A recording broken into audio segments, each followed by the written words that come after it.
households in San Francisco Bay Area are occupied by renters versus 38% are occupied by owners, as quoted by Rent Cafe.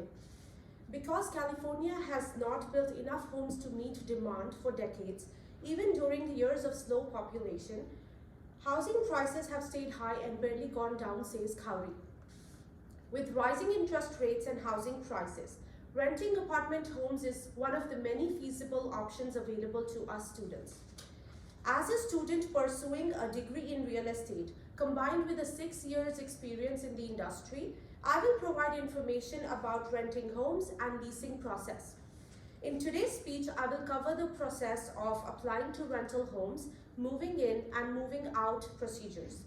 Therefore, tighten your seatbelts to take off on this exciting, informative journey. The first step in renting homes is to tour and apply for the rental homes. This begins with completing market research of the location and shortlisting the desired communities. Before making a choice, you might want to look at how close your community is to your workplace, college, food stores, medical services, and any other useful sites. A person may also think about what they desire in a home, like having a penthouse for a view or an apartment facing south for better sunlight. Once you know what you want, you can start exploring the neighborhood. While touring, one may need to present the leasing office with a government-issued photo identification before looking at the available rental homes befitting your needs.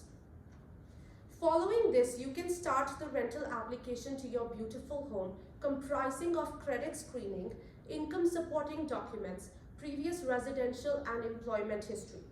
Your home will then be secured with an application fee and a holding deposit. Now that we have discussed the first step, we will discuss what the move-in procedure is. The second step is to move in. On move-in date, applicant submits their utility account information, renter's insurance documents, move-in funds to the leasing office, and receive the keys to their new home.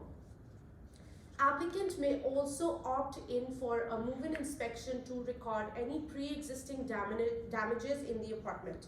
However, the most important step for move-in is to sign the lease agreement.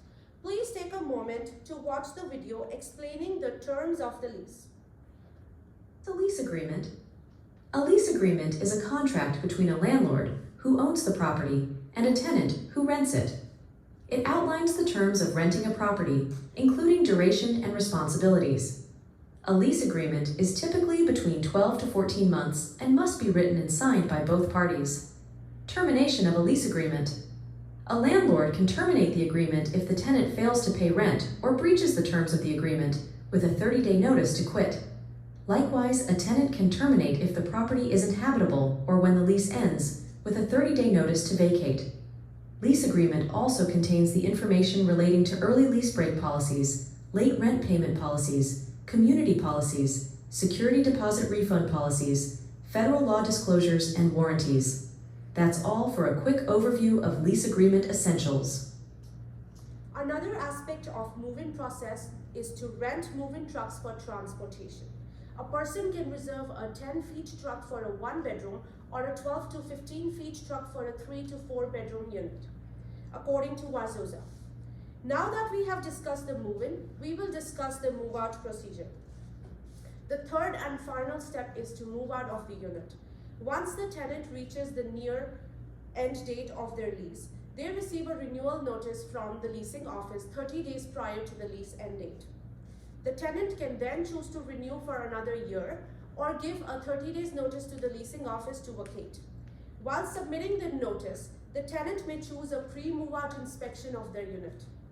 On move-out date, the tenant requires to resubmit the keys back to the leasing office.